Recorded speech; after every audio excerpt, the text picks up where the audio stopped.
O amor de mãe nos transforma em guerreiras quando nossos filhos estão em perigo. Foi exatamente isso que aconteceu comigo, em uma situação que jamais imaginei enfrentar depois de tantos anos de vida. Uma simples frase, ouvida por acaso, mudou completamente o rumo da minha família e me fez tomar as decisões mais difíceis da minha existência. Meu nome é Amélia Pinheiro. Construí um império imobiliário em São Paulo com muito suor e dedicação depois que meu marido faleceu cedo demais e me deixou sozinha para criar nosso filho Júlio. Hoje, aos 68 anos, moro numa mansão no Morumbi. Tenho uma fazenda no interior e diversos imóveis espalhados pela cidade. Dinheiro nunca foi problema para nós, mas também nunca foi nossa prioridade. Nossa prioridade sempre foi a família, por menor que ela fosse. Éramos só eu e Júlio contra o mundo. Júlio cresceu, se formou, se tornou um executivo de marketing respeitado. Um homem bonito, gentil e inteligente. Meu orgulho. Aos 38 anos, ele ainda não tinha se casado, o que me preocupava um pouco. Tudo o que uma mãe quer é ver seu filho feliz e formando sua própria família. Por isso, quando ele me ligou naquela quinta-feira de maio, dizendo que queria me apresentar a alguém especial, meu coração se encheu de alegria. Mãe, ela é incrível. Você vai adorá-la, ele disse ao telefone, com uma empolgação que eu não ouvia há anos. Marcamos um jantar em casa para o sábado seguinte. Pedi a Roberta, minha governanta e amiga de mais de 3 décadas, que preparasse um jantar especial. Queria impressionar essa moça que havia conquistado o coração do meu filho. O sábado chegou e, pontualmente às 8 da noite, a campainha tocou. Júlio entrou radiante, de mãos dadas com uma mulher realmente deslumbrante. Fernanda Duarte tinha 29 anos, cabelos castanhos brilhantes que caíam em ondas perfeitas sobre os ombros, olhos verdes hipnotizantes e um sorriso que parecia iluminar o ambiente. Vestia-se com elegância discreta, nem muito simples, nem muito ostensiva. Dona Amélia, é um prazer enorme conhecê-la finalmente. Júlio fala tanto de você que sinto como se já fôssemos família, disse ela, me entregando um buquê de lírios, minhas flores favoritas. Como ela sabia? Júlio deve ter contado, pensei. Durante o jantar, Fernanda foi absolutamente encantadora. Falou sobre seu trabalho como relações públicas de uma grande empresa, contou histórias engraçadas de sua infância em Belo Horizonte, elogiou minha casa com conhecimento genuíno de arquitetura e decoração. Até mesmo Roberta, que sempre foi desconfiada com as namoradas de Júlio, parecia impressionada, servindo-a com um sorriso sincero. Quando servi o café na sala de estar, notei como Júlio olhava para ela com admiração. Parecia tão feliz, tão completo. E ela retribuía os olhares com a mesma intensidade. Ou pelo menos era o que parecia. Estamos pensando em noivar, mãe, Júlio anunciou, segurando a mão de Fernanda. Ainda não temos data, mas queríamos sua bênção antes de qualquer coisa. Por um breve segundo, pensei ter visto algo estranho no olhar de Fernanda quando ele mencionou o noivado, mas foi tão rápido que me convenci de que era apenas minha imaginação. Afinal, quem não ficaria nervosa ao falar de casamento com a mãe do noivo? Vocês têm minha bênção, claro. Júlio merece toda a felicidade do mundo, respondi, verdadeiramente feliz por meu filho. Fernanda me abraçou com entusiasmo e seus olhos pareciam úmidos. Obrigada, Dona Amélia. Prometo fazer seu filho muito feliz. O resto da noite transcorreu em clima de celebração. Júlio abriu um champanhe especial que guardava para ocasiões importantes. Brindamos ao futuro, aos planos, à felicidade.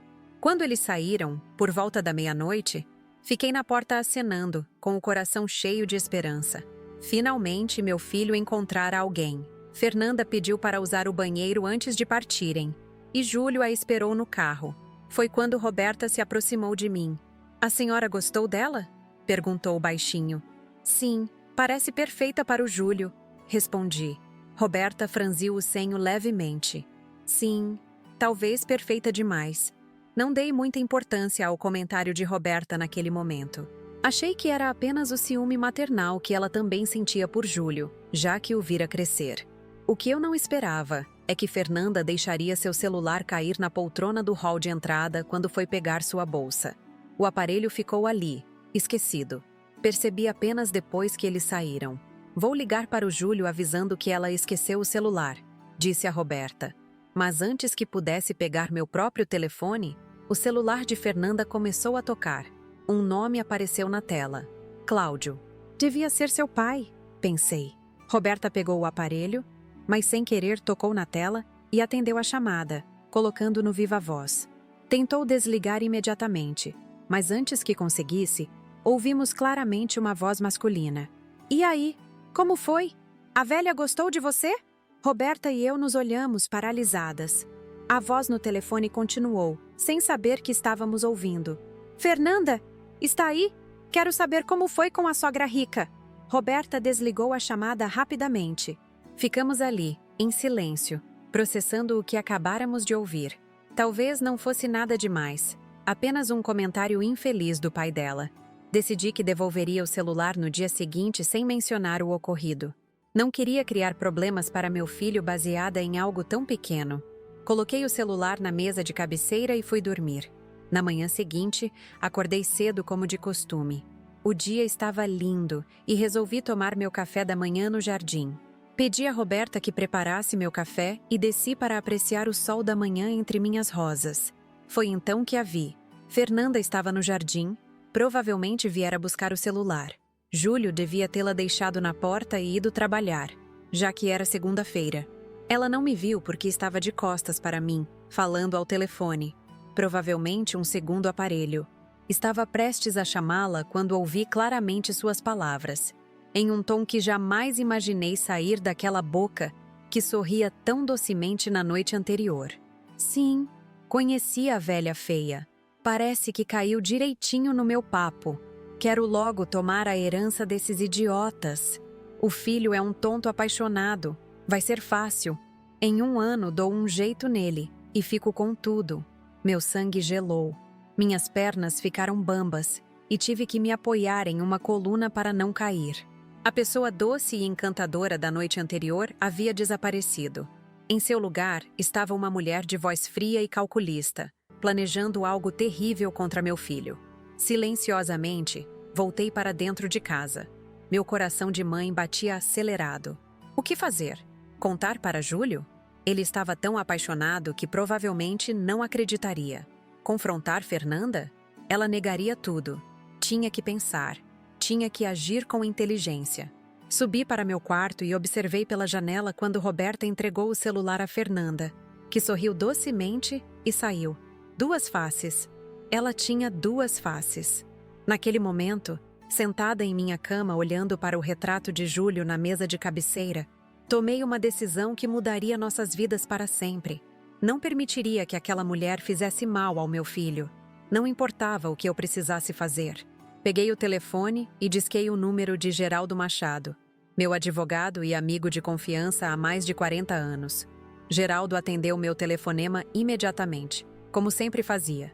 Ele conhecia o tom da minha voz quando algo estava errado. 40 anos de amizade criam essa intimidade. Amélia, o que houve? Você parece perturbada. Preciso te ver hoje, Geraldo. É sobre Júlio. Não precisei dizer mais nada. Geraldo sabia que meu filho era meu ponto fraco, minha única verdadeira preocupação neste mundo. Estarei no seu escritório em 1 hora. Ele respondeu prontamente. Desliguei o telefone e fiquei olhando para o vazio por alguns minutos. Como contar ao meu filho que a mulher por quem ele estava apaixonado planejava algo terrível? Como provar isso? Precisava de provas concretas antes de fazer qualquer acusação. Roberta bateu na porta do meu quarto, trazendo uma xícara de chá de camomila sem que eu tivesse pedido. Ela sempre sabia quando eu precisava me acalmar. A senhora está pálida. Aconteceu alguma coisa? Roberta não era apenas minha governanta. Depois de 30 anos trabalhando juntas, ela era minha confidente, quase uma irmã. Contei a ela o que tinha ouvido no jardim. Seus olhos se arregalaram. Eu sabia. Tinha algo estranho naquela moça.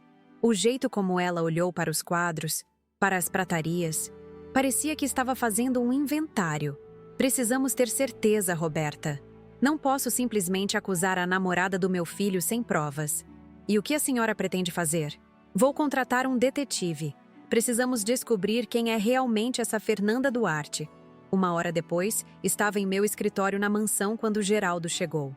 Sempre impecavelmente vestido, com seu terno cinza e gravata azul marinho, Geraldo era a imagem da confiança. Aos 70 anos, ele mantinha a postura ereta e o olhar atento de um homem muito mais jovem. Contei-lhe tudo, desde o jantar aparentemente perfeito até a conversa chocante que ouvi no jardim. Geraldo ouviu sem interromper, como o bom advogado que era, absorvendo cada detalhe. Entendo sua preocupação, Amélia, mas precisamos ser cautelosos. Acusar alguém sem provas pode criar um abismo entre você e seu filho. Por isso preciso de um detetive, Geraldo. Alguém discreto, competente, que possa investigar o passado desta mulher. Geraldo tirou um cartão do bolso e me entregou. Miguel Freitas, ex-policial, agora trabalha por conta própria. É o melhor no que faz e, acima de tudo, extremamente discreto. Já trabalhou para mim em alguns casos delicados. Liguei para Miguel naquela mesma tarde. Ele concordou em me encontrar no dia seguinte em um café discreto no centro da cidade, longe dos olhos curiosos da alta sociedade paulistana onde eu era conhecida. Passei a noite em claro, pensando em Júlio. Desde pequeno, ele sempre foi sensível, confiante demais nas pessoas. Quando tinha 10 anos, um colega da escola o convenceu a entregar seu relógio novo, dizendo que era para consertar. Nunca mais viu o relógio, ou o amigo. Júlio chorou por dias, não pelo objeto, mas pela traição. E agora, aos 38 anos, temi que seu coração estivesse novamente em perigo. Na manhã seguinte, encontrei Miguel no café combinado. Era um homem de aparência comum, na casa dos 40 anos. Daqueles que você olharia e esqueceria em segundos. Percebi que essa característica devia ser extremamente útil em sua profissão. Senhora Pinheiro, Geraldo me explicou que é um assunto delicado. Ele disse após os cumprimentos iniciais. Sim, é sobre meu filho. Conheci recentemente sua namorada e tenho razões para acreditar que ela não é quem diz ser. Contei a Miguel sobre Fernanda, sobre a conversa que ouvi e minhas suspeitas. Ele anotou tudo em um pequeno caderno, ocasionalmente fazendo perguntas precisas e pertinentes. Preciso de informações básicas para começar. Nome completo, endereço conhecido, locais que frequenta, amigos próximos, familiares. Percebi com vergonha que sabia muito pouco sobre Fernanda, além do que ela mesma havia contado no jantar. Miguel percebeu meu constrangimento. Não se preocupe. Com o nome completo e uma foto, já tenho por onde começar. Entreguei a ele a única foto que tinha. Um registro do jantar que Roberta havia tirado com seu celular quando Júlio insistiu em eternizar o momento. Na foto, Fernanda sorria docemente ao lado de meu filho, uma das mãos delicadamente apoiada em seu peito. Olhando agora, perguntei-me se aquela mão não estava, na verdade, simbolicamente mais perto de seu coração do que deveria. Vou precisar de um adiantamento para cobrir as despesas iniciais, disse Miguel. Sem hesitar, entreguei a ele um envelope com uma quantia considerável em dinheiro. Não queria deixar rastros em contas bancárias ou cartões de crédito. Quanto tempo levará? Perguntei. Depende do que encontrar. Alguns dias, talvez uma semana para ter informações substanciais. Ligarei assim que tiver algo concreto. Saí daquele café com um misto de ansiedade e alívio. Tinha dado o primeiro passo para proteger meu filho, mas a espera seria angustiante. Nos dias que se seguiram, mantive uma aparência de normalidade. Júlio me ligou algumas vezes, sempre falando entusiasmado sobre Fernanda. Em uma dessas ligações, mencionou que ela havia sugerido um almoço no domingo seguinte, só nós 3. Ela ficou encantada com você, mãe. Disse que quer conhecer melhor a mulher incrível que criou o homem da vida dela. Cada palavra era como uma pequena agulhada em meu coração. A duplicidade daquela mulher era assustadora. Concordei com o almoço, vendo nisso uma oportunidade de observá-la mais atentamente. Pedi a Roberta que, durante o almoço, prestasse atenção em cada movimento de Fernanda. Se ela for ao banheiro ou ficar sozinha em algum momento, fique de olho. Quero saber se ela mexe em algo, se procura documentos, qualquer coisa suspeita. No domingo, Fernanda chegou radiante, vestindo um vestido azul claro que realçava seus olhos verdes. Trouxe um vinho caro, que disse ter sido recomendado por seu pai.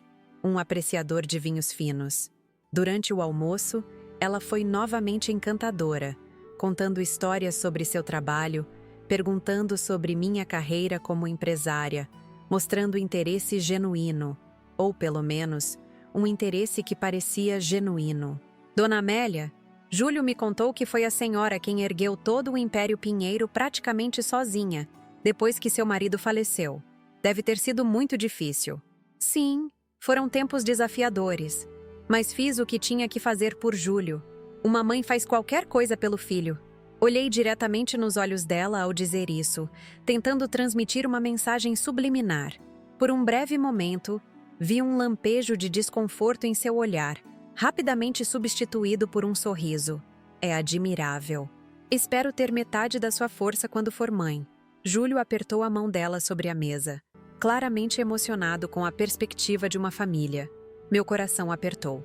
Em determinado momento, Fernanda pediu para usar o banheiro. Roberta, seguindo minhas instruções, disse que a acompanharia para mostrar onde ficavam as toalhas limpas. Na verdade, ficaria de olho nos corredores para ver se ela desviava para outros cômodos. Quando voltaram, Roberta me lançou um olhar significativo. Mais tarde, quando Júlio e Fernanda foram passear no jardim, ela me contou. Senhora Amélia, ela entrou no banheiro, mas logo saiu. Fingiu que estava admirando os quadros do corredor, mas vi quando tentou abrir a porta do seu escritório. Quando percebeu que estava trancada, continuou andando como se nada tivesse acontecido. Aquilo confirmava minhas suspeitas. Fernanda estava interessada em algo além do amor de meu filho. Na quarta-feira seguinte, 4 dias depois do almoço, Miguel me ligou. Senhora Pinheiro, tenho informações que a senhora deve conhecer. Podemos nos encontrar? Marcamos no mesmo café. Quando cheguei, Miguel já estava lá, com uma pasta na frente dele. Seu semblante estava sério, o que aumentou minha apreensão. O que descobriu? Perguntei assim que me sentei. Fernanda Duarte não é quem diz ser. Ele começou, abrindo a pasta. Seu verdadeiro nome é Cristina Menezes. Senti meu estômago afundar. Miguel continuou, mostrando-me documentos e fotografias. Ela nasceu em Porto Alegre, não em Belo Horizonte, como afirma. Mudou-se para Santa Catarina aos 23 anos, onde conheceu e se casou com Eduardo Sampaio, um empresário do setor têxtil, 25 anos mais velho que ela. Ele me mostrou uma foto de casamento. Era ela, sem dúvida, com cabelos diferentes e um pouco mais jovem. Mas era Fernanda. Ou melhor, Cristina. Eduardo Sampaio faleceu 8 meses após o casamento. Causa oficial da morte: insuficiência cardíaca. Ele não tinha histórico de problemas cardíacos. Cristina herdou tudo, cerca de 5 milhões de reais em patrimônio. Senti um calafrio percorrer minha espinha. Miguel continuou. Após vender quase todas as propriedades de Sampaio, ela se mudou para Belo Horizonte, onde adotou o nome de Fernanda Duarte. Lá, conheceu Ricardo Almeida, dono de uma rede de farmácias. Casaram-se após 6 meses de namoro. Ele tinha 52 anos, ela 26. Outra foto de casamento. O mesmo sorriso doce que eu conhecia tão bem, agora direcionado a outro homem. Ricardo Almeida faleceu 10 meses depois. Diagnóstico oficial: falência múltipla de órgãos devido a uma infecção generalizada de origem desconhecida. Novamente, ela herdou tudo. Meu Deus, sussurrei, minha mão tremendo ao segurar a xícara de café. Há mais, continuou Miguel, sua voz baixa e grave. Consultei um amigo médico, mostrei a ele os relatórios médicos que consegui obter dos 2 casos. Sem entrar em detalhes técnicos, ele achou extremamente suspeito que 2 homens saudáveis tenham desenvolvido sintomas semelhantes e morrido em circunstâncias parecidas. Você está sugerindo que ela os matou? Miguel me olhou seriamente. Não posso afirmar isso sem provas concretas, mas as circunstâncias são, no mínimo, suspeitas. E tem mais um detalhe interessante. Cristina Menezes fez um curso de botânica na universidade, com ênfase em plantas medicinais e tóxicas. E segundo vizinhos de Ricardo Almeida, ela sempre preparava chás especiais para o marido. Dizia que eram receitas naturais para fortalecer a imunidade. Naquele momento, lembrei-me de algo. No almoço de domingo, Fernanda havia comentado que preparava chás funcionais para Júlio, para combater o estresse do trabalho. Meu filho, sempre aberto a essas medicinas alternativas, provavelmente bebia tudo sem questionar. Senhor Miguel, meu filho, ela já está dando chás para ele. Senhora Pinheiro, sugiro que procure ajuda médica discreta. Se seu filho está ingerindo algo preparado por ela, melhor verificar se não há nada suspeito. Saí daquele café com as pernas bambas. No carro, liguei imediatamente para Dr. Paulo Rezende, médico da família há anos e amigo pessoal.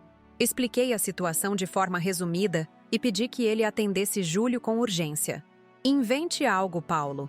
Diga que precisa fazer exames de rotina, qualquer coisa, mas não mencione minhas suspeitas.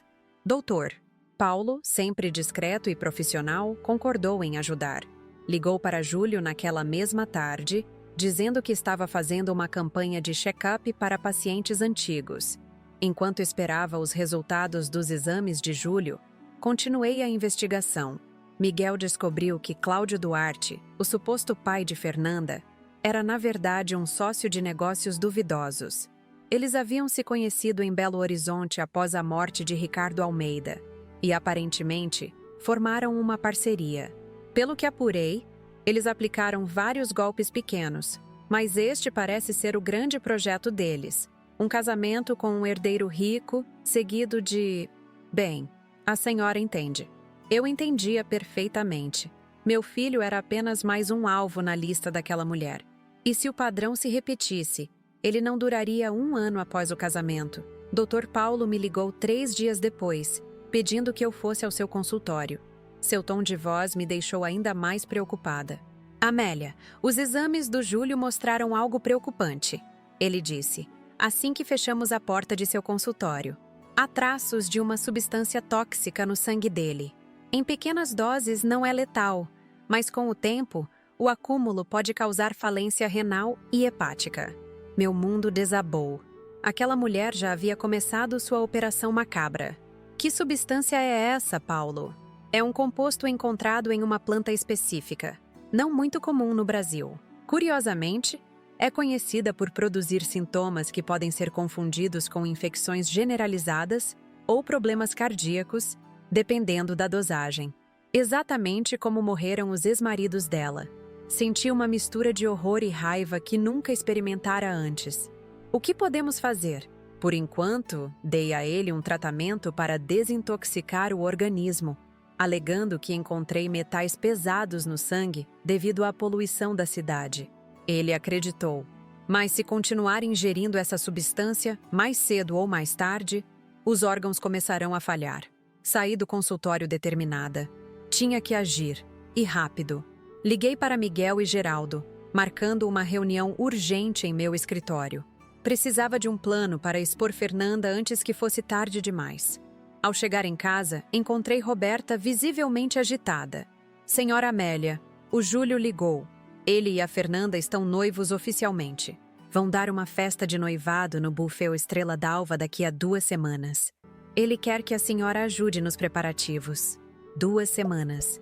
Tinha apenas 2 semanas para salvar meu filho de um casamento que poderia custar sua vida. Naquela noite, reunida com Geraldo e Miguel em meu escritório, traçamos um plano. Não seria fácil. Precisávamos de provas concretas. Algo que Júlio não pudesse ignorar ou que Fernanda não pudesse negar. E precisávamos conseguir isso antes da festa de noivado, onde ela seria oficialmente apresentada à sociedade paulistana como futura membro da família Pinheiro. Miguel, quero que encontre essa prima dela, Bianca. Se conseguirmos o testemunho de alguém que a conhece de verdade, teremos uma arma poderosa, orientei. Vou procurar também os familiares dos ex-maridos, acrescentou Miguel. Pode haver alguém que tenha suspeitado de algo na época. Geraldo, sempre prático, levantou uma questão importante. Amélia, e se não conseguirmos provas suficientes em 2 semanas? Precisamos de um plano B. Ele estava certo. Mesmo com todas as evidências que já tínhamos, ainda era possível que Júlio, cegado pelo amor, não acreditasse. Ou pior, que se afastasse de mim, deixando o caminho livre para Fernanda concluir seu plano macabro. Temos que conseguir, respondi. com uma determinação que vinha das profundezas do meu ser. Uma mãe faz qualquer coisa para proteger seu filho. Qualquer coisa. Os dias que se seguiram foram um turbilhão. Sentia-me dividida entre manter as aparências com Júlio e trabalhar incansavelmente nos bastidores para expor Fernanda. Cada vez que meu filho me ligava entusiasmado para falar sobre os preparativos do noivado, meu coração apertava. Mãe, Fernanda quer que a festa tenha orquídeas brancas por toda parte. Ela diz que combinam com a pureza do nosso amor. Pureza. A ironia daquela palavra na boca de uma mulher como ela me causava arrepios. Miguel estava trabalhando dia e noite. Já havia conseguido contatos dos familiares de Eduardo Sampaio, o primeiro marido, e estava prestes a viajar para Santa Catarina para encontrar a irmã dele, Sofia. Ela foi a única que levantou suspeitas na época da morte do irmão, explicou Miguel. Chegou a procurar a polícia, mas sem provas concretas. O caso foi arquivado. Enquanto isso, Geraldo usava seus contatos jurídicos para obter mais detalhes sobre os testamentos e as transferências de bens após as mortes. Era um trabalho delicado. Exigia discrição absoluta. Se Fernanda descobrir que estamos investigando, ela pode acelerar seus planos ou desaparecer, alertou Geraldo. E se for tão perigosa quanto suspeitamos, pode até mesmo tentar algo contra a senhora. Essa possibilidade não havia me ocorrido.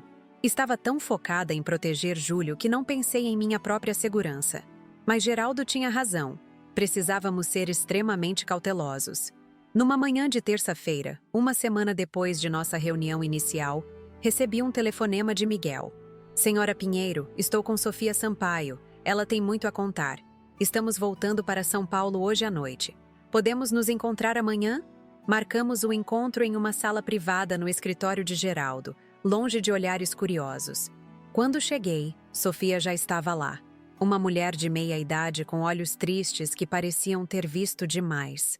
Senhora Pinheiro, eu sabia que um dia alguém viria me procurar por causa dela, disse Sofia após os cumprimentos iniciais. Só lamento que tenha demorado tanto e que outra família esteja em perigo. Sofia contou sua história. Eduardo, seu irmão, conheceu Cristina em um evento beneficente em Florianópolis. Ele, um viúvo sem filhos, ficou imediatamente encantado pela jovem bonita que demonstrava tanto interesse em sua vida e seus negócios. Meu irmão estava sozinho há 5 anos após a morte da esposa.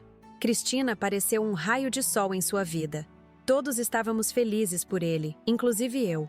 O casamento aconteceu rapidamente, apenas 3 meses após o primeiro encontro. Logo depois, Eduardo começou a se afastar da família e dos amigos. Ela sempre tinha uma desculpa para que não nos encontrássemos. Quando insistíamos, Eduardo dizia que estava cansado ou indisposto. Os olhos de Sofia se encheram de lágrimas ao relembrar. Nas poucas vezes que o vi naqueles meses, notei que ele estava diferente. Mais magro, com um tom amarelado na pele, sempre cansado. Cristina dizia que eram apenas os anos pesando, que estava cuidando dele com chás especiais. Senti um calafrio percorrer minha espinha. O mesmo padrão, os mesmos chás. Quando meu irmão morreu, eu sabia que algo estava errado. Eduardo sempre foi saudável. Nunca teve problemas cardíacos.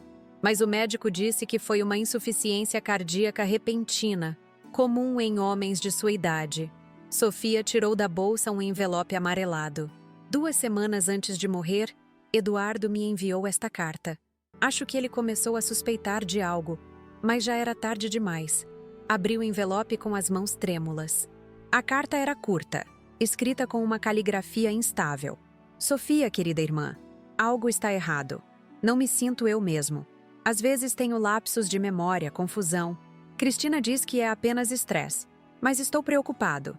Fiz um testamento deixando tudo para ela, mas agora não tenho certeza.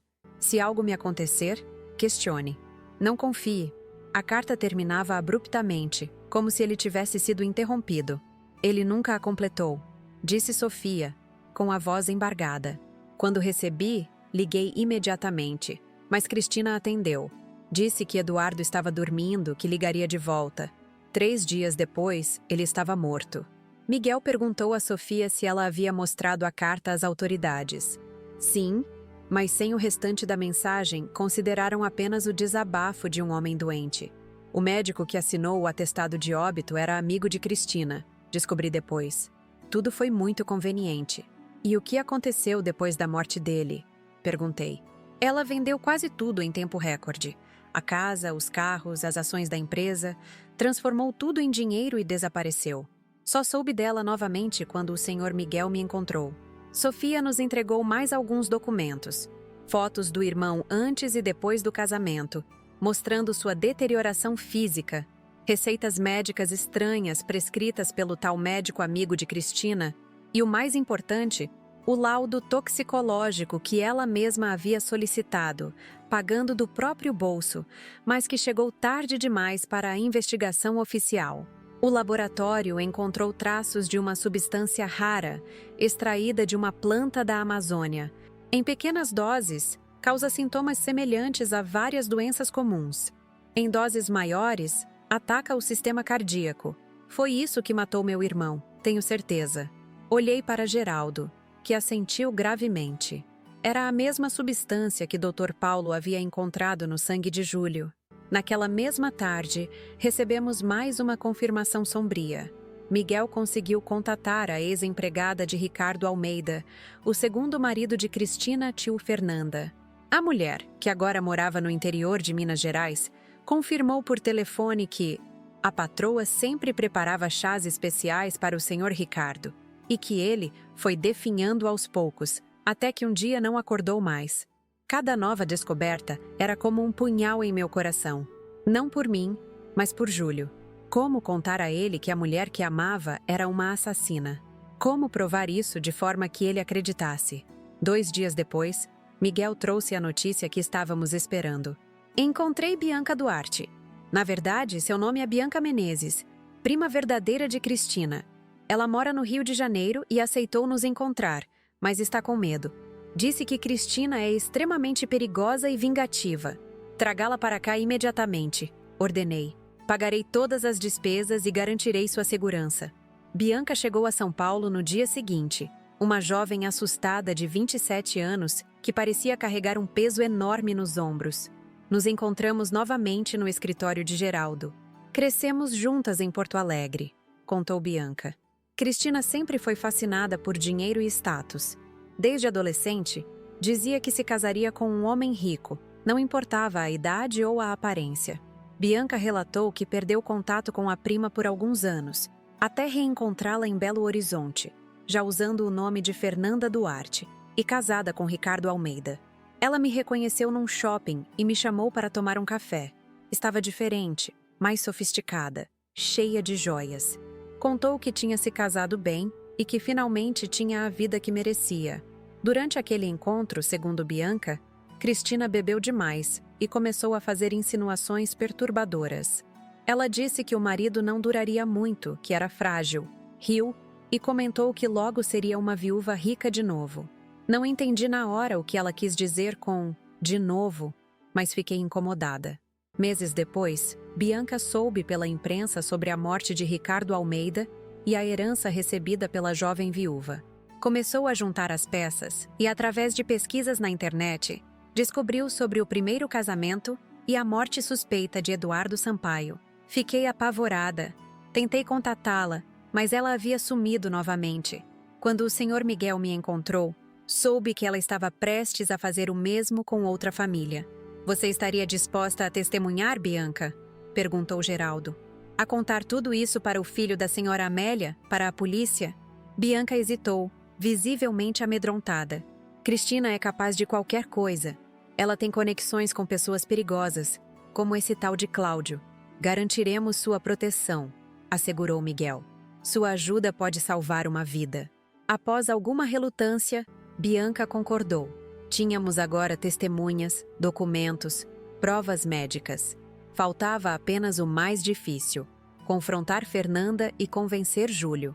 No dia seguinte, Miguel trouxe mais uma peça do quebra-cabeça. Cláudio Duarte, o suposto pai de Fernanda, tinha uma extensa ficha criminal. Fraudes, estelionato, até mesmo uma acusação de tentativa de homicídio que não foi adiante por falta de provas. Eles se conheceram na época em que ela estava casada com Ricardo Almeida. Segundo fontes que consultei, Cláudio ajudou a planejar a morte e a transferência dos bens. Estava tudo se encaixando, formando um quadro tão terrível que me deixava nauseada. A festa de noivado estava marcada para daqui a 3 dias. Precisávamos agir. Enquanto discutíamos os últimos detalhes do plano, recebi uma ligação de Roberta. Senhora Amélia, a Fernanda está aqui. Veio trazer os convites do noivado e quer falar com a senhora. Senti meu sangue gelar. Ela estava em minha casa. E eu não estava preparada para esse confronto. Não ainda. Diga que já estou indo. Respondi, tentando manter a calma. Olhei para Geraldo e Miguel. Preciso ir. Ela está na minha casa. Tenha cuidado, alertou Miguel. Não deixe transparecer que sabemos de algo. E não aceite nada para beber ou comer. Dirigi de volta para casa com o coração aos saltos. Quando cheguei, Fernanda estava na sala de estar, examinando as fotos de família nas paredes. Ao me ver, abriu seu sorriso radiante, aquele mesmo sorriso que enganou 2 homens antes de julho. Dona Amélia, que bom que chegou. Trouxe os convites para a senhora aprovar. Júlio disse que a senhora tem bom gosto para essas coisas. Forcei um sorriso, lembrando a mim mesma que precisava manter as aparências por mais alguns dias. Sentei-me à sua frente, recusando educadamente o café que Roberta ofereceu, alegando que já havia tomado. Fernanda, querida, os convites estão lindos, disse, examinando o papel luxuoso com letras douradas anunciando o noivado. Vocês pensaram em tudo. Sim, queremos que seja perfeito. Ah, também trouxe um chá especial para a senhora. É uma receita minha. Ajuda a relaxar. Júlio comentou que a senhora anda estressada com os preparativos. Ela tirou da bolsa um pequeno pote de vidro com ervas secas. Meu estômago se contorceu ao pensar no que aquelas ervas inocentes poderiam conter. Muito gentil da sua parte, mas não precisava se incomodar. Não é incômodo. A senhora é como uma mãe para mim agora, disse ela com uma doçura estudada. Faço questão que experimente. É o mesmo chá que preparo para Júlio. Ele adora. E tive que usar toda a minha força de vontade para não demonstrar o horror que sentia. Obrigada, farei isso mais tarde. Estou sem tempo agora. Tenho um compromisso em meia hora. Algo passou pelos olhos dela. Um lampejo de irritação rapidamente mascarado pelo sorriso. Claro, entendo. A senhora é uma mulher ocupada. Por falar nisso, Júlio me contou sobre seu império imobiliário. Impressionante como a senhora administra tudo sozinha. Era uma sondagem, percebi. Ela queria informações sobre meus bens, sobre quem tinha acesso, quem administrava. Tenho bons funcionários e advogados de confiança. Geraldo Machado cuida de tudo há décadas. Conhece cada centavo, cada propriedade. Mencionei propositalmente o nome de Geraldo, querendo que ela soubesse que não estava sozinha, que havia pessoas atentas aos meus interesses. Vi seu sorriso vacilar levemente. Geraldo. Júlio mencionou este nome. Um senhor mais velho, não?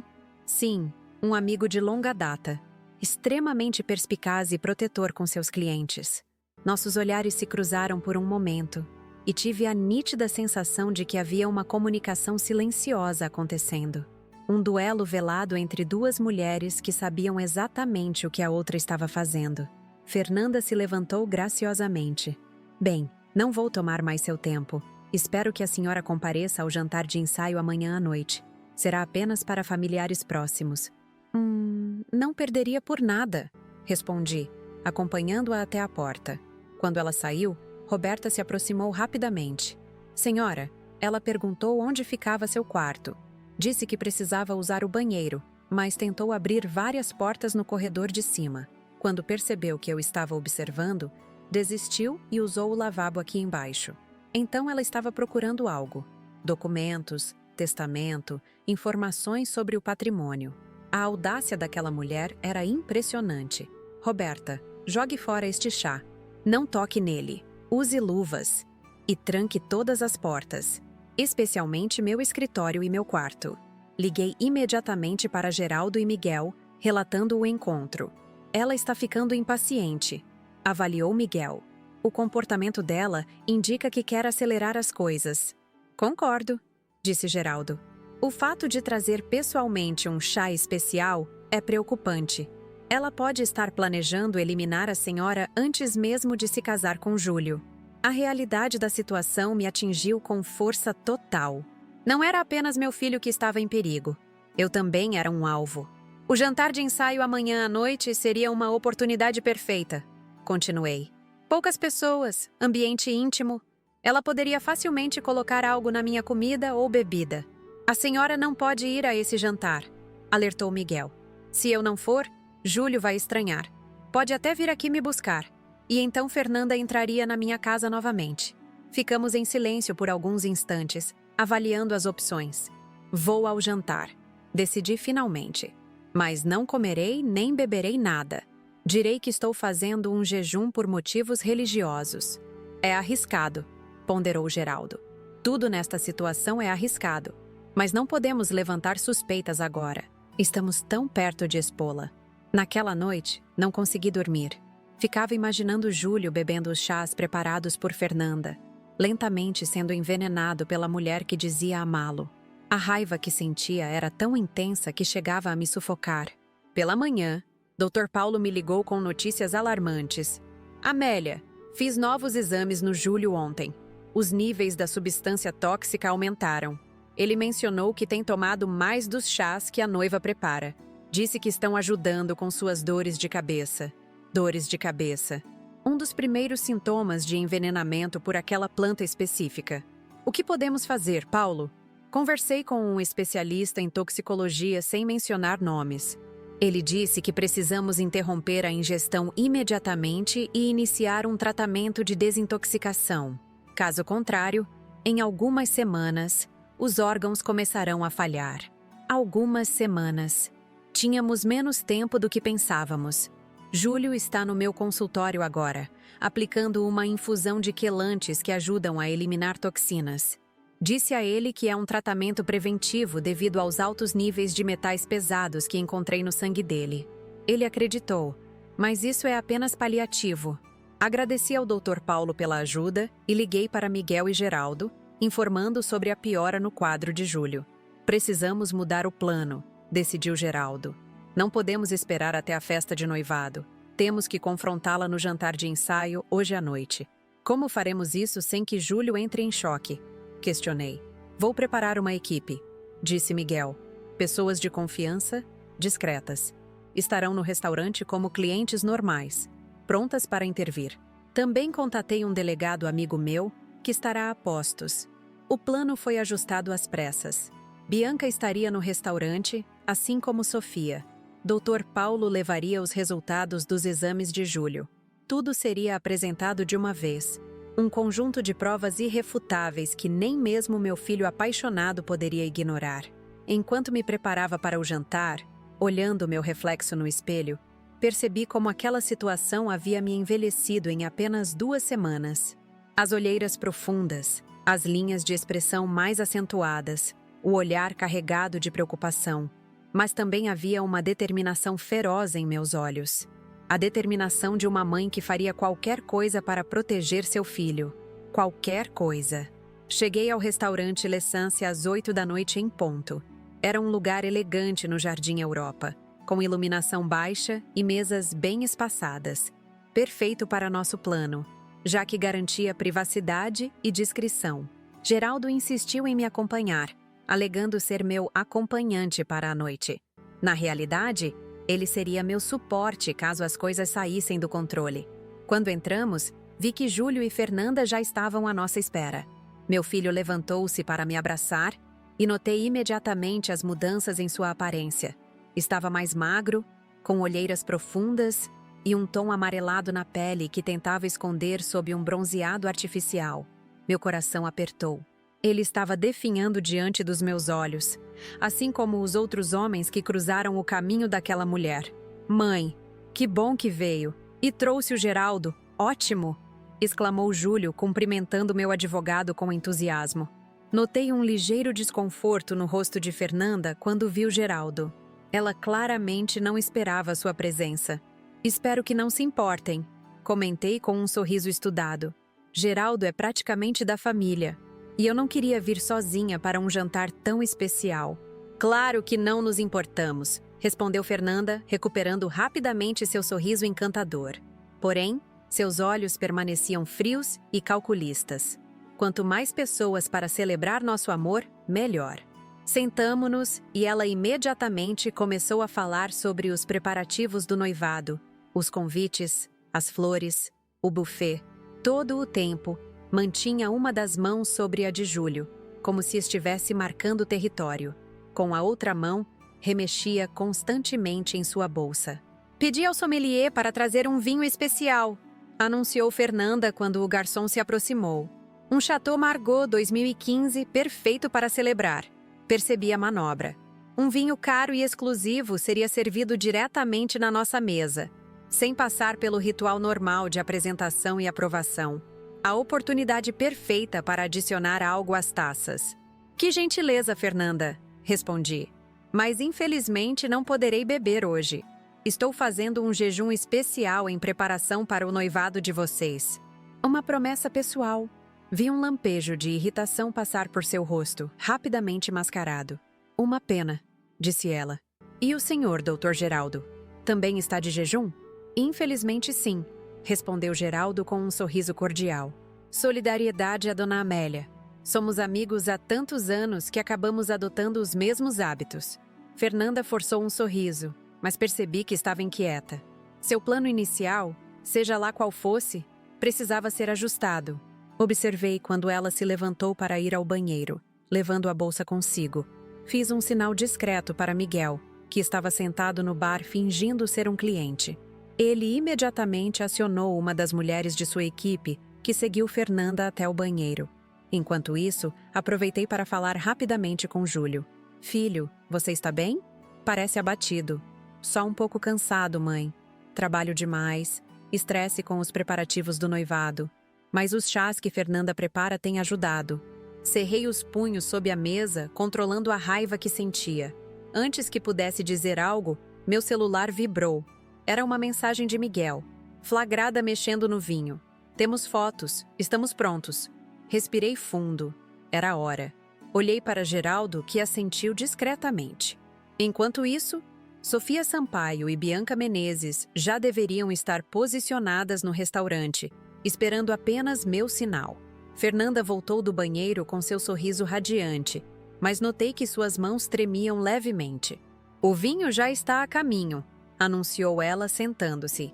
E pedi ao chefe um menu especial para nós 4. Geraldo limpou a garganta, um sinal que tínhamos combinado.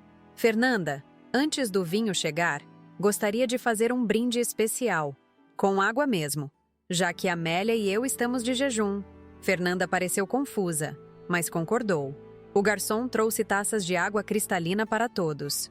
Um brinde à verdade, disse Geraldo, erguendo sua taça. Porque sem verdade, não há fundamento para o amor, para a confiança, para a família. Júlio sorriu, achando o brinde bonito, mas notei o desconforto crescente em Fernanda. Ela bebeu um gole pequeno, seus olhos nunca deixando os meus. Falando em verdade, continuei, mantendo a voz calma. Júlio, há algo que precisamos conversar. Algo importante sobre Fernanda. Meu filho me olhou surpreso. Depois olhou para sua noiva, que apertava agora a taça com tanta força que seus nós dos dedos estavam brancos. O que está acontecendo, mãe? Foi quando Sofia Sampaio se aproximou de nossa mesa. Conforme combinado, ela veio como se tivesse reconhecido alguém inesperadamente. Cristina? Ela disse, fingindo surpresa. Cristina Menezes. É você mesma? O rosto de Fernanda empalideceu. Júlio olhou confuso para a mulher desconhecida, depois para sua noiva. Acho que a senhora está confundindo minha noiva com outra pessoa, disse educadamente. Esta é Fernanda Duarte. Sofia balançou a cabeça. Não, não estou confundindo. Esta é Cristina Menezes, a mulher que se casou com meu irmão Eduardo Sampaio em Florianópolis e que ficou com toda a herança dele quando ele morreu misteriosamente. O silêncio que se seguiu foi pesado, tenso, quase palpável.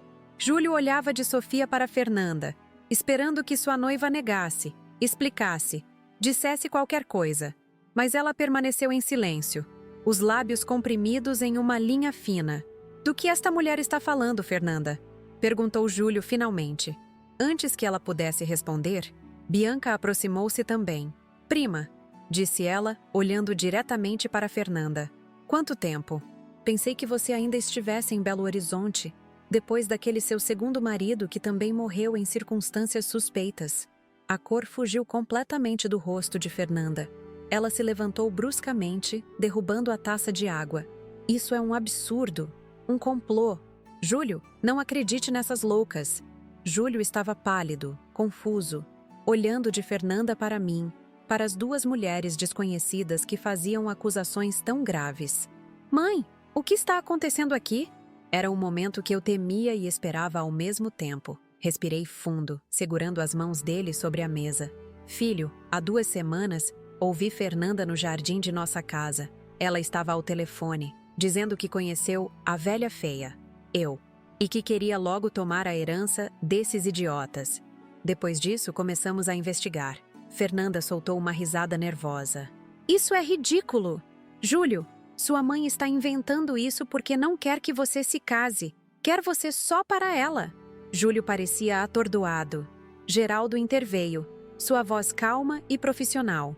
Senhor Júlio, contratamos um investigador. Descobrimos que Fernanda Duarte é, na verdade, Cristina Menezes, que já se casou 2 vezes antes. Seus maridos morreram em menos de 1 ano após o casamento, em circunstâncias suspeitas, e ela herdou fortunas consideráveis nas 2 ocasiões. Isso é mentira! Gritou Fernanda, atraindo olhares dos outros clientes. Não que importasse. Boa parte deles eram pessoas de Miguel, posicionadas estrategicamente. Foi quando o Dr. Paulo se aproximou, completando o nosso cerco. Ele trazia uma pasta nas mãos. Senhor Júlio, sou seu médico há anos. Nos exames recentes, encontrei em seu sangue traços de uma substância tóxica extraída de uma planta rara. A mesma substância foi encontrada no corpo exumado de Eduardo Sampaio, primeiro marido da senhora Cristina Menezes, também conhecida como Fernanda Duarte. Júlio olhava para os documentos que Dr. Paulo colocou sobre a mesa. Laudos, resultados de exames, fotos dos ex-maridos antes e depois do casamento com Cristina, mostrando a mesma deterioração física que meu filho começava a apresentar.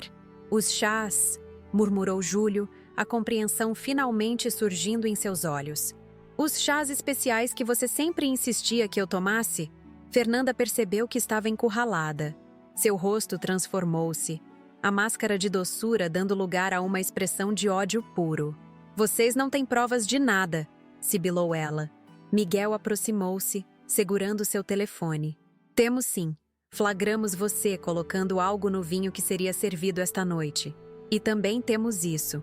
Ele mostrou a ela a tela do celular. Era uma foto do pequeno pote de vidro que ela havia me dado, agora aberto, com o conteúdo sendo analisado por um técnico de laboratório. O rosto dela perdeu qualquer vestígio de cor. Júlio, isso é um mal-entendido, tentou ela, sua voz agora trêmula. Meu filho estava em choque, olhando para todos aqueles documentos, para todas aquelas pessoas que corroboravam a mesma terrível história. Você tentou me matar? Perguntou ele, a voz embargada. Por quê? Eu te amava. Te amo. Amor? Ela riu, um som frio e cortante que revelava sua verdadeira natureza. Amor não paga contas, querido. Amor não compra mansões, carros de luxo, viagens internacionais. Mas dinheiro sim. E você, com sua mãezinha rica, era o bilhete premiado. Suas palavras eram como facas afiadas penetrando no coração de meu filho. Vi a dor em seus olhos, o desmoronamento de todos os sonhos e planos que ele havia construído. Você não ia se contentar apenas em se casar comigo, não é? Perguntou Júlio, a compreensão tornando sua voz amarga. Ia me matar como fez com os outros. Não seja tão melodramático, respondeu ela, ajeitando a bolsa no ombro, como se estivesse pronta para sair. Negócios são negócios, nada pessoal. Foi quando Miguel fez um sinal discreto e 2 homens se aproximaram. O delegado que ele havia contatado e um policial à paisana. Cristina Menezes, a senhora está detida para averiguação. Temos um mandado para examinar sua residência e apreender substâncias suspeitas encontradas lá. Pela primeira vez, vi verdadeiro medo nos olhos dela. Não pela prisão em si, mas porque sabia que em sua casa encontrariam provas suficientes para incriminá-la definitivamente. Isso é um absurdo. Não podem fazer isso comigo. Júlio, diga algo. Meu filho apenas afastou-se quando ela tentou tocar seu braço. O desprezo em seus olhos era evidente. Leve-a daqui, disse ele simplesmente. Enquanto os policiais conduziam Fernanda para fora, entre protestos e ameaças, Júlio desabou na cadeira, o rosto nas mãos. Sentei-me ao lado dele, passando o braço ao redor de seus ombros. Me perdoe, filho. Eu queria ter evitado que você passasse por isso. Ele levantou o rosto, os olhos marejados. Você salvou minha vida, mãe. Como pude ser tão cego? O amor às vezes nos cega, respondeu Geraldo gentilmente. Não se culpe por ter confiado. Nos dias que se seguiram, a investigação avançou rapidamente. Na casa de Fernanda, a polícia encontrou diários detalhando seus planos, frascos com a substância tóxica, documentos falsos com diversos nomes e, o mais perturbador, uma lista de potenciais alvos, homens ricos, sem muitos familiares, fáceis de isolar. Júlio estava no topo da lista, com anotações sobre seu patrimônio, rotina e saúde. Também encontraram registros de transferências bancárias para Cláudio Duarte, seu cúmplice, que foi preso 2 dias depois tentando fugir para o Paraguai. Ele confessou tudo, tentando reduzir sua pena, detalhando como conheceu Cristina durante seu 2º casamento e como ajudou a planejar as mortes e transferências de bens. Dr. Paulo submeteu Júlio a um tratamento intensivo de desintoxicação. Foram semanas difíceis, com meu filho alternando entre momentos de raiva, tristeza e incredulidade. Como poderia alguém que parecia amá-lo tanto desejar sua morte? Como não percebeu os sinais? Eu passava os dias no hospital com ele e as noites mergulhada no caso com Geraldo e Miguel. A exumação do corpo de Eduardo Sampaio foi autorizada e os novos exames confirmaram o envenenamento. O mesmo aconteceu com Ricardo Almeida. Cristina Fernanda seria julgada por 2 homicídios e uma tentativa. 1 mês após aquela fatídica noite no restaurante, Júlio recebeu alta. Sua saúde física estava se recuperando, mas as cicatrizes emocionais levariam muito mais tempo para curar. Decidi levá-lo para nossa fazenda em Brotas, longe da cidade, do burburinho da imprensa. O caso havia se tornado um escândalo nacional e das lembranças dolorosas. Na primeira noite na fazenda, sentados na varanda observando o céu estrelado, Júlio finalmente conseguiu falar sobre tudo o que acontecera. Sabe o que mais me dói, mãe? Que eu realmente a amava. Achava que tínhamos algo especial, algo verdadeiro. Segurei sua mão, sentindo meu coração apertar pela dor dele. Você amava a pessoa que ela fingia ser, filho. Aquela Fernanda doce e atenciosa não existia. Era apenas uma máscara. Como vou confiar em alguém novamente? Como vou saber o que é real e o que é fingimento? Não tinha respostas fáceis para essas perguntas. Ninguém tinha. Apenas o tempo e a cura gradual poderiam restabelecer sua capacidade de confiar, de amar. Um dia de cada vez, respondi. E lembre-se que nem todo mundo é como ela. Existem pessoas boas, genuínas, que amam de verdade. Ele assentiu, parecendo um menino perdido novamente, como quando tinha 10 anos e descobriu a traição do amigo da escola.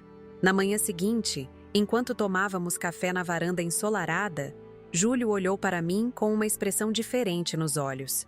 Havia gratidão ali, mas também uma compreensão mais profunda.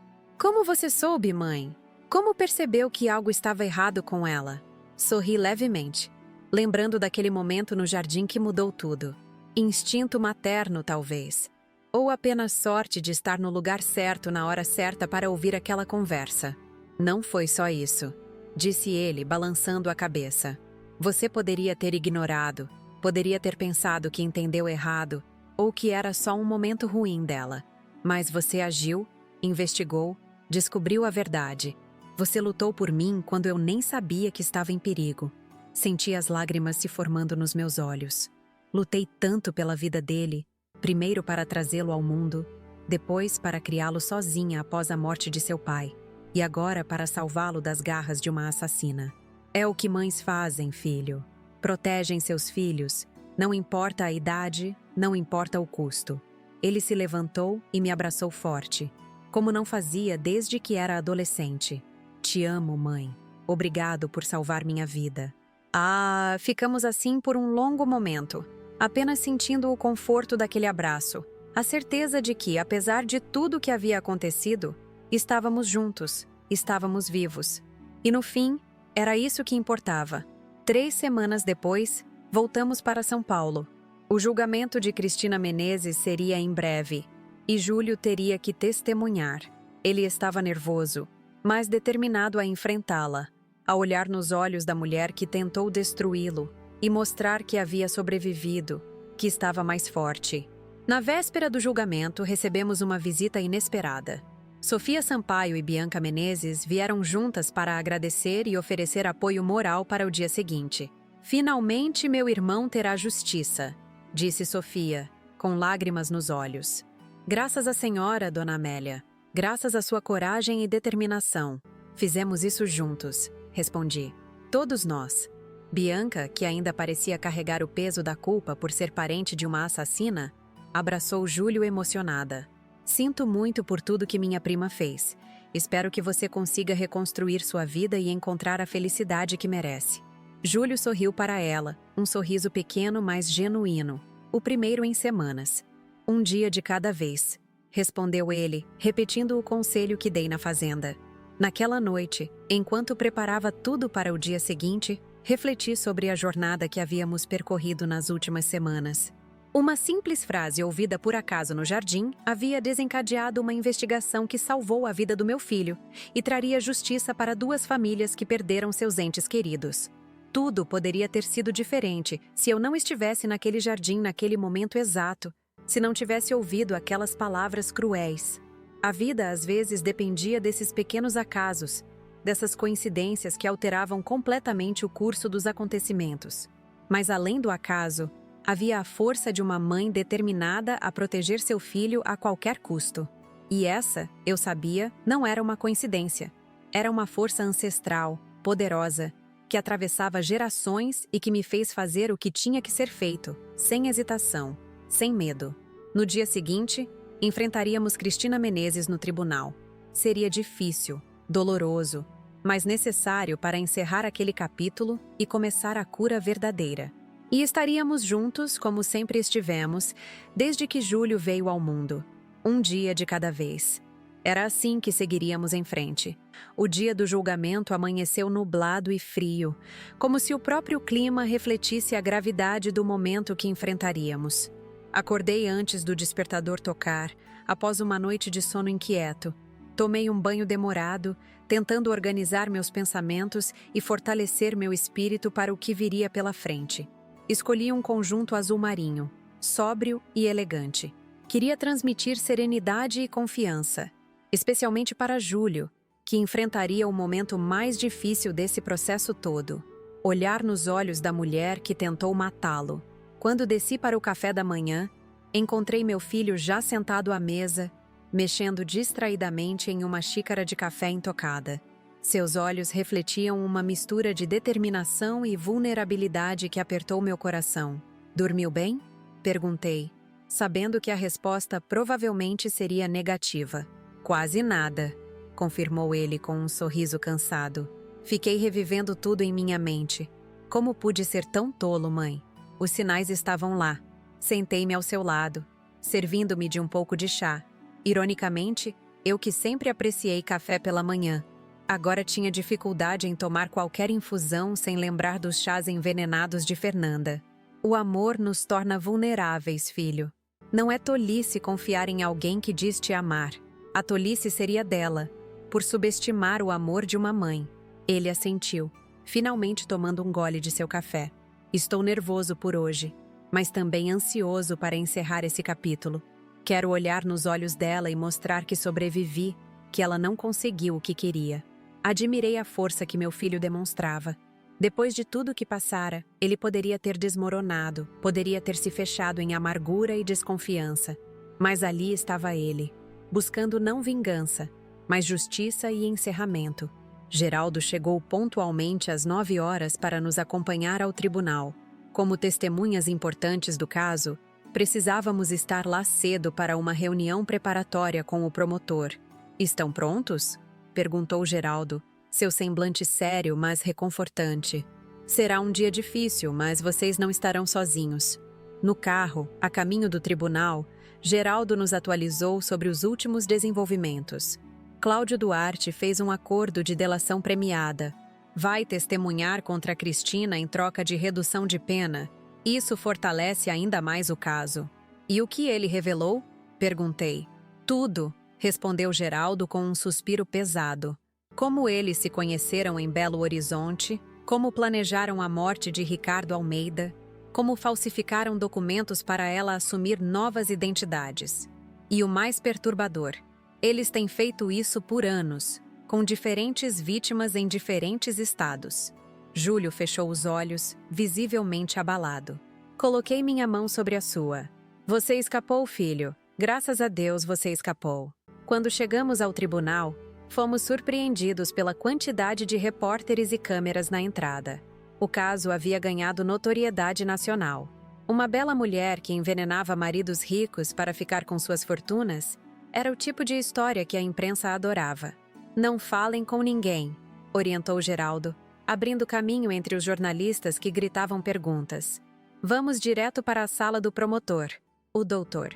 Renato Lima, promotor designado para o caso, era um homem de meia idade com olhos perspicazes e uma reputação de ser implacável com criminosos do colarinho branco.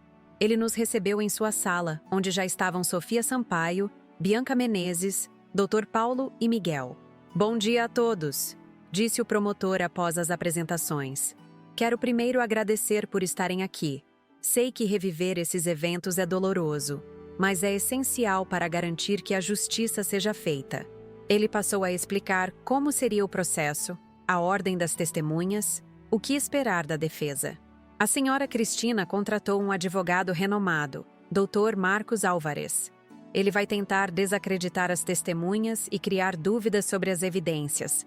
Estejam preparados para perguntas agressivas e tentativas de confundi-los. Júlio parecia cada vez mais tenso. O promotor percebeu. Senhor Pinheiro, o senhor é uma das testemunhas mais importantes deste caso. Sua experiência pessoal, combinada com as evidências médicas do Dr. Paulo, estabelece um padrão claro. Mantenha-se firme, responda apenas o que for perguntado e lembre-se, a verdade está do seu lado. Às 10 horas, fomos conduzidos ao tribunal. A sala estava cheia. Familiares das vítimas, jornalistas, estudantes de direito, curiosos. Sentamos na área reservada às testemunhas e logo depois a porta lateral se abriu. Cristina Menezes entrou, escoltada por 2 policiais. Estava vestida sobriamente, com um terninho cinza e os cabelos presos em um coque simples. Nada de maquiagem elaborada ou joias. Claramente uma tentativa de parecer uma mulher comum e inofensiva. Nossos olhares se cruzaram por um breve momento. Não havia mais o fingimento, a doçura estudada que ela mantinha quando interpretava Fernanda. Seus olhos estavam frios, calculistas, com um toque de raiva contida. Desviei o olhar, sentindo um arrepio percorrer minha espinha. Era como olhar para um abismo de maldade. O juiz entrou e todos se levantaram. O julgamento começou com as declarações iniciais do promotor e da defesa. Dr. Lima apresentou Cristina como uma predadora metódica, uma assassina que usava sua beleza e charme para atrair homens ricos, isolá-los de suas famílias e amigos, e então, lentamente envenená-los para ficar com suas fortunas. Dr. Álvares, por sua vez, pintou um quadro completamente diferente. Cristina era, segundo ele, uma mulher infeliz no amor, que teve a má sorte de se envolver com homens que já tinham problemas de saúde. Quanto às acusações envolvendo Júlio, eram meramente especulativas, baseadas no ciúme de uma mãe possessiva que não queria dividir o filho com ninguém. Senti meu sangue ferver ao ouvir aquela inversão da verdade, mas mantive a compostura. Júlio, ao meu lado, apertava os punhos, mas também permaneceu calmo. A primeira testemunha chamada foi Sofia Sampaio. Com voz firme, ela relatou como seu irmão Eduardo havia mudado após conhecer Cristina, como seu comportamento e saúde se deterioraram. e como suas suspeitas foram ignoradas pelas autoridades na época. Dr. Alvarez tentou desacreditar seu testemunho, insinuando que ela tinha ressentimentos pela herança que não recebeu, que nunca havia aceitado a nova esposa do irmão. Sofia manteve-se digna, respondendo com clareza e convicção. Em seguida, foi a vez de Dr. Paulo. Com a autoridade de sua formação médica, ele explicou detalhadamente como a substância tóxica funcionava no organismo, como identificou os mesmos sintomas em Júlio que estavam descritos nos prontuários médicos dos falecidos Eduardo Sampaio e Ricardo Almeida. Doutor, pode afirmar categoricamente que essa substância foi administrada intencionalmente? Perguntou o promotor. Sim, respondeu o doutor Paulo sem hesitação. A planta da qual essa toxina é extraída não é comum no Brasil. Não existe possibilidade de contaminação acidental. Alguém com conhecimento específico precisou obtê-la, processá-la e administrá-la às vítimas. A defesa tentou questionar a metodologia, sugerir outras explicações para os sintomas, mas a evidência científica era sólida. Depois do intervalo para almoço, foi minha vez de testemunhar. Ao subir ao banco das testemunhas, senti o peso de todos os olhares sobre mim. O mais perturbador era o de Cristina, um olhar de ódio puro que parecia querer me consumir. Relatei como conheci Fernanda, Cristina, como ouvi a conversa no jardim, como iniciei a investigação com a ajuda de Miguel e Geraldo. Falei sobre as mudanças que notei na saúde de meu filho, sobre os chás que ela insistia que ele tomasse, sobre as tentativas dela de sondar informações sobre nosso patrimônio. Senhora Pinheiro, perguntou o promotor, em algum momento a senhora confrontou diretamente a acusada sobre suas suspeitas? Não, respondi honestamente. Temia que, se ela soubesse que estávamos investigando, pudesse acelerar seus planos contra meu filho ou simplesmente desaparecer antes que tivéssemos provas concretas. Quando chegou a vez da defesa, Dr. Alvarez adotou uma abordagem agressiva. Senhora Pinheiro, não é verdade que a senhora nunca aprovava os relacionamentos de seu filho? Que sempre encontrava defeitos nas mulheres com quem ele se envolvia? Não, isso não é verdade. Respondi calmamente, apesar da indignação que sentia. Sempre respeitei as escolhas de meu filho. Minha preocupação com Fernanda surgiu apenas depois de ouvir aquela conversa no jardim. Conveniente, não? Uma conversa que supostamente apenas a senhora ouviu, sem testemunhas. Roberta, minha governanta, também estava presente quando Fernanda deixou seu celular e ouvimos a ligação de Cláudio Duarte perguntando sobre a sogra rica. Isso aconteceu antes da conversa no jardim e já havia despertado minhas suspeitas.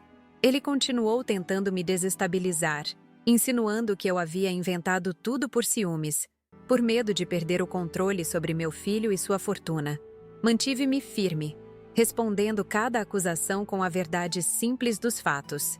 Quando finalmente fui dispensada, minhas pernas tremiam, mas sentia que havia feito minha parte. Júlio me abraçou quando voltei ao meu lugar. Você foi incrível, mãe, sussurrou ele. A próxima testemunha foi Miguel, que apresentou todas as evidências coletadas durante a investigação: fotos, documentos, registros financeiros, depoimentos de vizinhos e conhecidos dos ex-maridos. Um quadro completo e devastador da metodologia criminosa de Cristina. O momento mais impactante veio quando Cláudio Duarte foi trazido para testemunhar. Diferente de Cristina, ele parecia abatido, envelhecido, com o semblante de quem havia desistido de lutar. Sem olhar para ela, confessou tudo. Como conheceram Ricardo Almeida em uma festa, como Cristina o seduziu, como planejaram sua morte com um envenenamento lento. Era sempre o mesmo método, explicou ele, a voz quase inaudível. Ela conquistava a confiança deles, isolava-os de amigos e familiares, começava a dar os chás, documentos eram preparados para garantir que ela herdasse tudo, e então, era apenas questão de tempo. E quanto a Júlio Pinheiro? Perguntou o promotor. O plano era o mesmo, mas ele tinha a mãe, Dona Amélia, que seria mais difícil de afastar.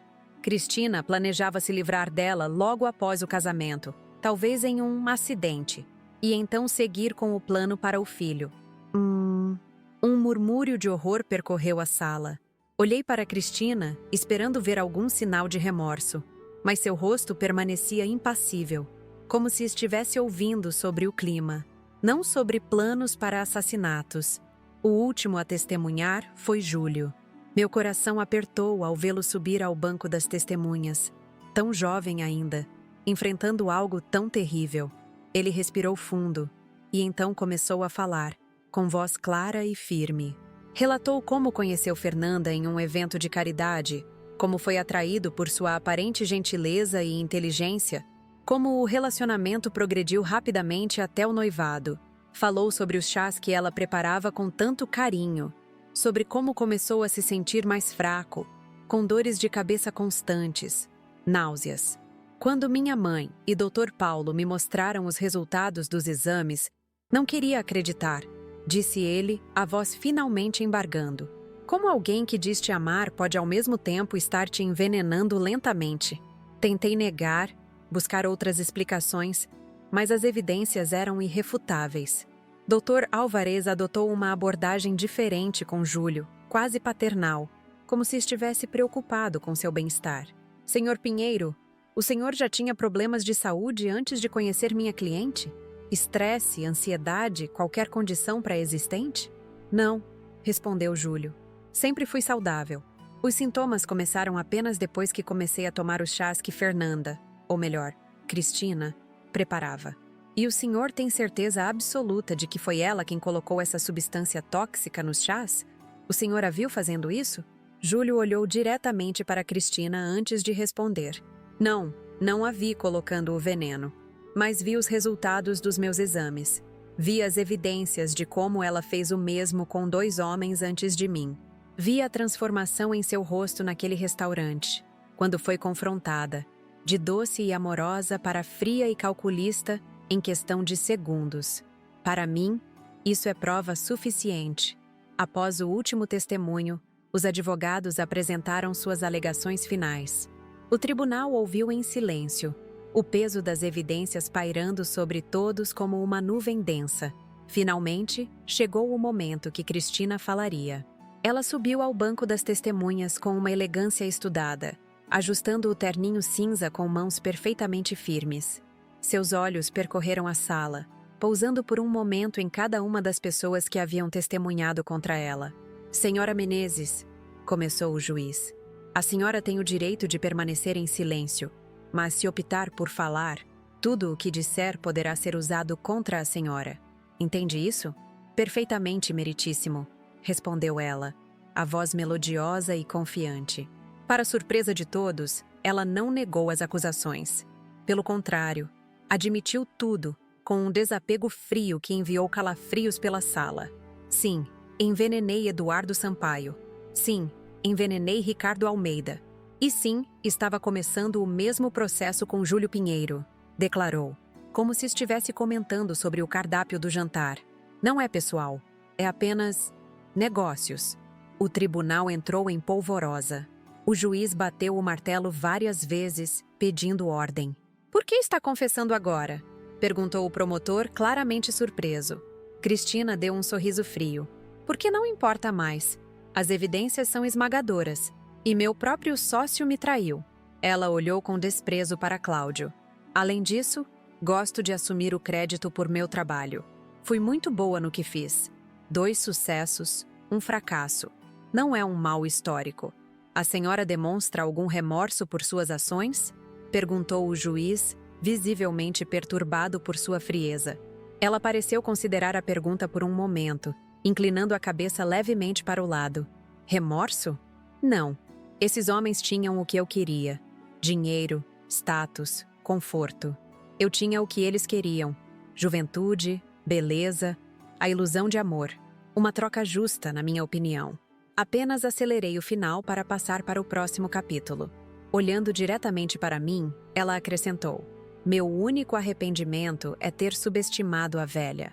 Nunca pensei que uma senhora da sua idade teria tanta astúcia e determinação. Um erro de cálculo da minha parte. Suas palavras, carregadas de desprezo, não me atingiram. Pelo contrário, Senti uma calma estranha. Esta mulher, com toda a sua beleza e inteligência, poderia ter usado seus dons para construir algo significativo. Em vez disso, escolheu um caminho de destruição, de vazio moral. No fim, quem era realmente a velha ali? O juiz, visivelmente abalado por aquela confissão fria, encerrou a sessão, anunciando que a sentença seria proferida na manhã seguinte. Ao sair do tribunal, fomos novamente abordados por jornalistas. Dessa vez, Geraldo permitiu uma breve declaração. "Agradecemos à Justiça brasileira pela condução deste caso", disse ele. "A família Pinheiro só quer encerrar este capítulo doloroso e seguir em frente. Nossos pensamentos estão com as famílias das outras vítimas, que finalmente terão algum conforto sabendo que a responsável por suas perdas enfrentará as consequências de seus atos." Naquela noite, em casa, Júlio e eu jantamos em silêncio, processando o turbilhão de emoções do dia. A confissão fria de Cristina havia sido perturbadora, mas também libertadora. Não havia mais dúvidas, não havia mais "e se?". "Acho que nunca vou entender", disse Júlio finalmente, quebrando o silêncio. "Como alguém pode ser tão vazio por dentro?" "Algumas pessoas nascem sem a capacidade de sentir empatia, filho. Para elas, outras pessoas são apenas meios para atingir fins. É uma condição triste, na verdade. Uma vida sem amor verdadeiro, sem conexões genuínas, deve ser muito solitária. Ainda assim, ela quase conseguiu. Se você não tivesse ouvido aquela conversa, deixei a frase pairar entre nós, o peso do que poderia ter acontecido tornando-se quase tangível. Em vez de responder, simplesmente apertei sua mão sobre a mesa.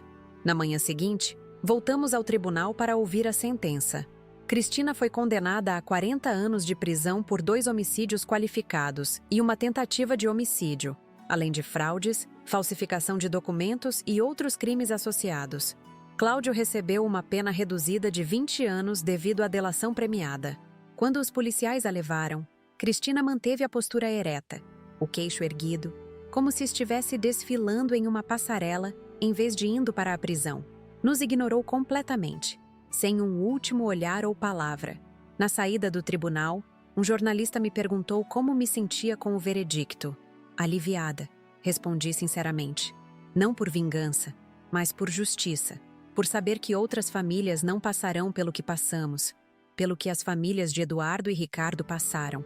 Nos meses que se seguiram, Júlio e eu focamos na reconstrução. Ele passou por terapia para processar a traição e recuperar sua capacidade de confiar. Eu o apoiei em cada passo, respeitando seu tempo e espaço. Curiosamente, uma amizade inesperada floresceu. Bianca Menezes, a prima de Cristina, tornou-se uma presença frequente em nossas vidas. Inicialmente por causa do caso, depois por genuína afinidade. Ela carregava um fardo pesado por ser parente de alguém capaz de tais atrocidades. E Júlio, com sua generosidade característica, ajudou-a a ver que não somos definidos pelas ações de nossos familiares. 1 ano depois do julgamento, em uma tarde ensolarada em nossa fazenda em Brotas, observei Júlio e Bianca conversando animadamente perto do lago. Havia uma leveza nele que eu não via há muito tempo, um brilho renovado em seus olhos. "Eles formam um belo casal", comentou Geraldo, que havia vindo passar o fim de semana conosco. "É cedo para dizer", respondi, embora secretamente compartilhasse de sua opinião.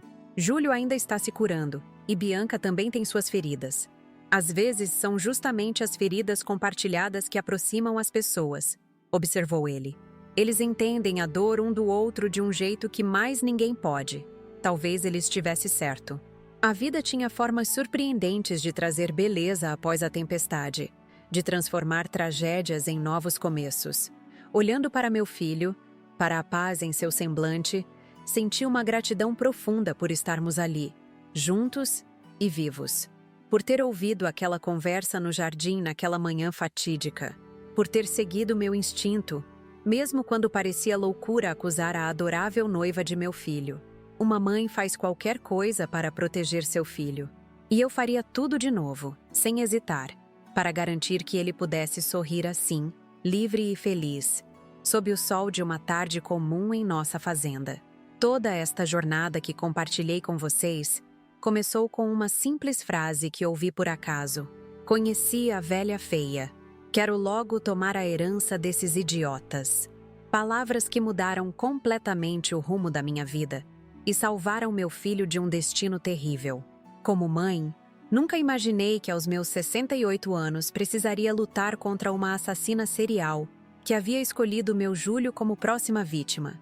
Ao longo desta história, vocês acompanharam como descobri a verdadeira identidade de Fernanda Duarte, que na realidade se chamava Cristina Menezes, uma mulher fria e calculista que já havia envenenado e matado 2 maridos anteriores para ficar com suas fortunas. Viram como montei uma investigação minuciosa, reunindo provas, testemunhas e aliados que foram fundamentais para expor a verdade. Compartilhei a dor de ver meu filho sendo lentamente envenenado pelos chás que sua noiva preparava com tanto carinho, enquanto planejava sua morte. Contei sobre o momento angustiante em que tivemos que confrontá-la, revelando suas mentiras diante de todos. E, finalmente, relatei o julgamento que trouxe justiça não apenas para minha família, mas também para as famílias de Eduardo Sampaio e Ricardo Almeida, suas vítimas anteriores. Esta não é apenas uma história sobre crime e justiça. É uma história sobre instinto materno, sobre aquela conexão profunda e inexplicável que nos alerta quando nossos filhos estão em perigo, não importa a idade que tenham. É sobre confiar nessa voz interior, mesmo quando parece irracional ou exagerada.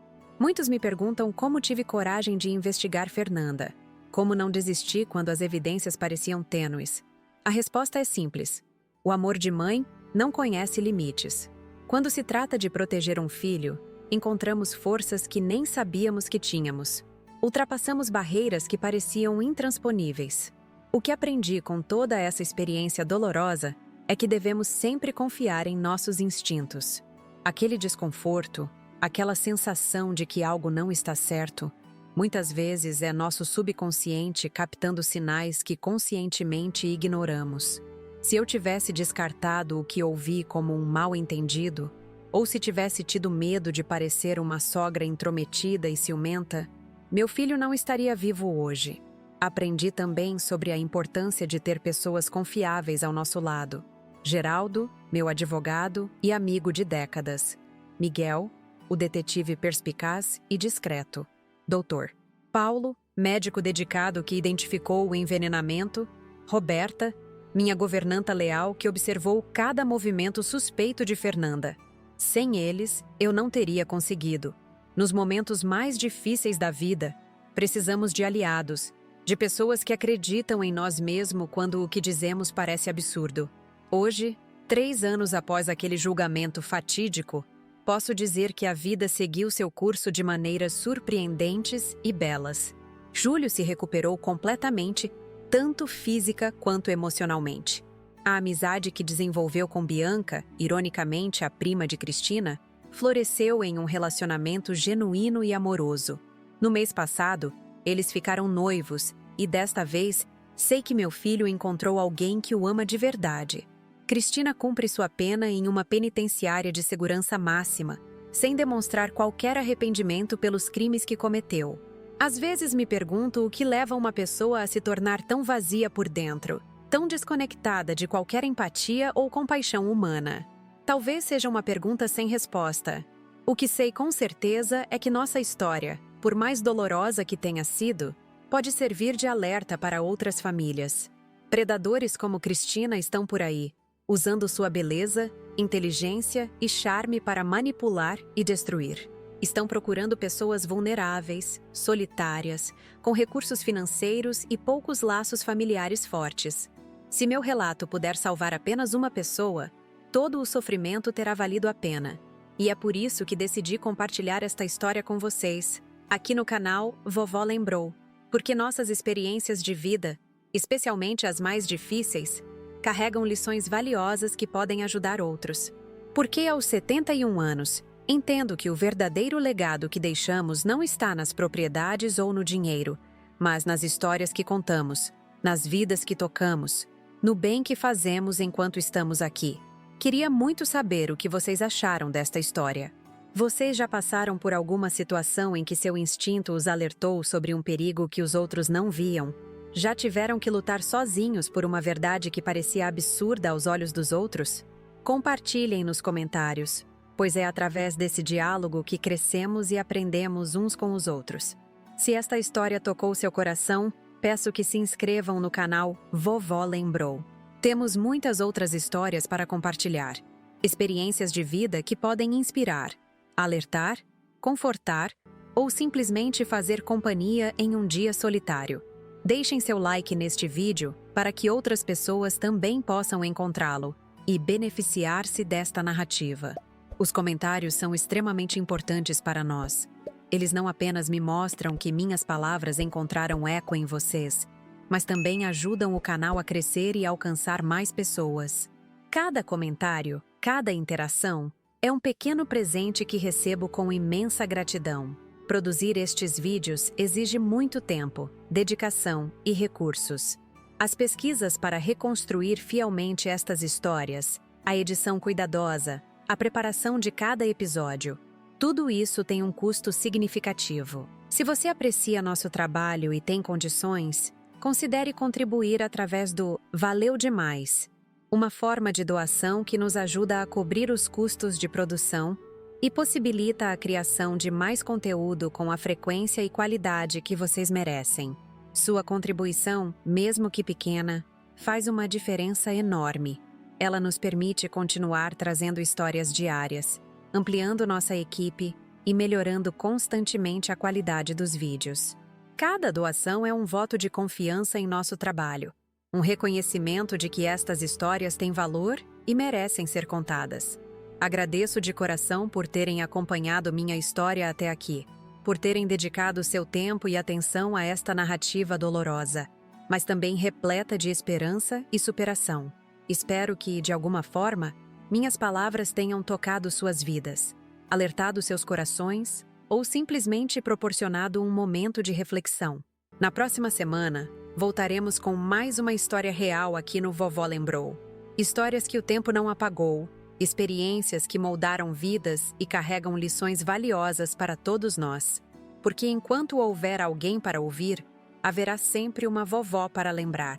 Até o próximo vídeo e lembrem-se, confiem em seus instintos, valorizem seus laços familiares e nunca subestimem a força que existe no amor de uma mãe.